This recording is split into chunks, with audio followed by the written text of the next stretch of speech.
नमस्कार दोस्तों, आज आप लोगों के बीच मैं एक बहुत महत्वपूर्ण अधिनियम का वीडियो बना के प्रस्तुत कर रहा हूँ।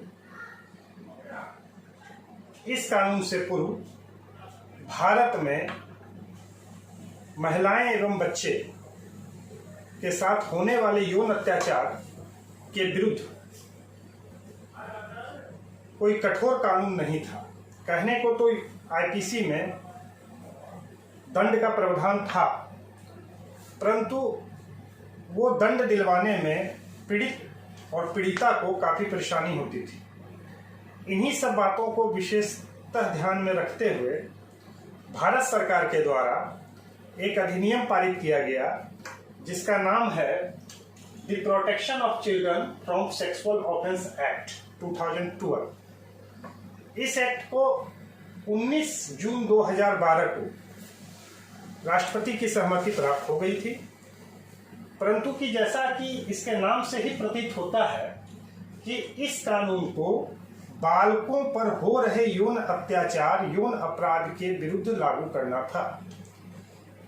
तो भारत सरकार ने इसके लिए इसको लागू करने की तिथि बहुत महत्वपूर्ण है, वो है 14 नवंबर 2012। जैसा कि आप लोग जानते हैं, उस दिन बाल दिवस और बाल दिवस के दिन ही इस कानून को लाकर बालकों को उनके ऊपर होने वाले अत्याचार से संरक्षित करने का काम भारत सरकार ने किया।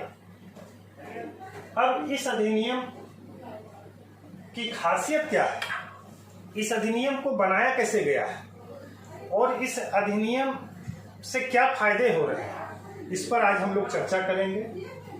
आज मैं ये पॉक्सो एक्ट का जो वीडियो बना रहा हूँ, हमारे जो युवा साथी हैं, अधिवक्ता हैं, उनकी डेप्थ को बढ़ाने के लिए, हमारे जो पुलिस ऑफिसर हैं जो इसमें कंफ्यूज कर जाते हैं कि कौन सी धारा लगेगी, किन परिस्थितियों में लगेगी, लड़के के साथ अपराध हुआ है तो लगेगा कि नहीं, लड़की के साथ हुआ है तो ही केवल लगेगा क्या, और लॉ के फील्ड से जुड़े व्यक्तियों के साथ साथ विद्यालय महाविद्यालय में पढ़ने वाले बच्चों को जानकारी होनी चाहिए कि उनके संरक्षण में कौन सा कानून बना हुआ है। आइए चलते हैं, बात करते हैं इस कानून पर। तो सबसे पहले ये जान लें कि इस कानून को बनाने में भारतीय संसद ने भारतीय संविधान के अनुच्छेद 15(3) के तहत जो अधिकार संसद को संरक्षित किया था, उसका प्रयोग करते हुए बनाया गया है। अब इस कानून में कुल 9 अध्याय बनाए गए हैं। 9 अध्याय को बांटा गया है। प्रथम अध्याय में केवल सेक्शन 1 से 2 तक की चर्चा की गई है। सेक्शन 1 बताता है क्या इस अधिनियम का नाम क्या होगा, इसका प्रवर्तन का क्षेत्र कहाँ होगा। विधि के छात्र इस बात से अवगत होंगे कि अधिकतम कानून में जम्मू कश्मीर में उसे लागू नहीं किया जाता था, विशेष राज्य होने के कारण, परंतु 2012 में ही इस कानून को लाने के साथ ही इसका प्रवर्तन का क्षेत्र जम्मू एंड कश्मीर को भी रखा गया है। प्रतियोगी परीक्षा देने वाले ध्यान रखेंगे कि इस कानून को अनुच्छेद 15(3) के उपबंधों का सहारा लेके बनाया गया है। इसे 19 जून 2012 को राष्ट्रपति महोदय की सहमति प्राप्त हुई है और 14 नवंबर बाल दिवस 2012 के दिन से ये भारत में लागू है।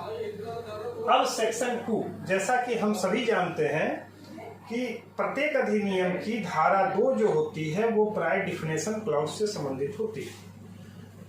इसमें भी 7-8 डिफिनेशन है, लेकिन सबसे महत्वपूर्ण डिफिनेशन आता है वो है धारा 2D 2D इसलिए हम सबों को जानना चाहिए कि उसमें बालक किसे कहते हैं वो समझाया गया है।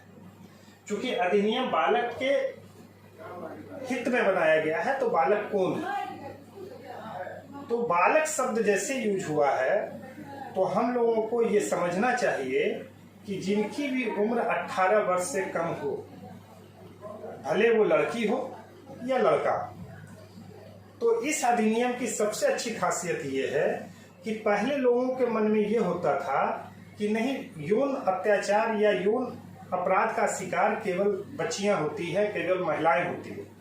लेकिन ऐसा नहीं है। कई बार हम लोग अखबारों में पढ़ते थे कि स्कूल में टीचर ने नाबालिग बच्चे के साथ गलत हरकत की और उसके लिए एक सटीक कानून नहीं था भारत में, और वो टीचर या वैसा व्यभिचारी व्यक्ति बच जाता था, क्योंकि छोटे बच्चों को छूने मात्र से, गलत नियत से लड़कों को छूने मात्र से कोई अपराध नहीं बनता था। ऐसा कोई प्रावधान इस कानून के पहले नहीं था। जब तक जस्ट लाइक बलात्कार जो बच्चियों के साथ होता है, वैसा ही बच्चों के साथ जब तक गुदा मैथुन जैसा कोई काम नहीं हो जाता था, टीचर को या उसके संरक्षक को उतनी बड़ी सजा नहीं दी जा सकती थी। लेकिन इस अधिनियम के आने के बाद अब हमारा आपका बच्चा जो लड़का है, और अगर वो किसी हॉस्टल में रहता है और उसको गलत नियत से उसके किसी प्राइवेट अंग को या उसके शरीर को कोई संरक्षक छूता मात्र भी है, तो वो भी ऑफेंस के श्रेणी में ला दिया गया है। ये बहुत उपयोगी इसलिए हो गया कि ये लड़का और लड़की के विभेद को समाप्त करने वाला अधिनियम है। तो 2D, जहां तक अभी फिर से सुन लें, 2D में बालक का परिभाषा दिया गया है, यानी ये कोई भी हो, 18 वर्ष से नीचे हो, और उसके साथ जो धारा 3 से लेकर अध्याय 3 में धारा 3 से लेकर 12 तक का वर्णन है, उसके अंतर्गत आने वाला कोई भी अपराध करता है तो वो दंडित किया जाएगा। तो 2D याद रखेंगे विद्यार्थीगण, और प्रवर्तन की तिथि, सहमति की तिथि, एक्ट का वर्ष और किस अनुच्छेद से इसे लागू किया गया है, ये याद रखेंगे।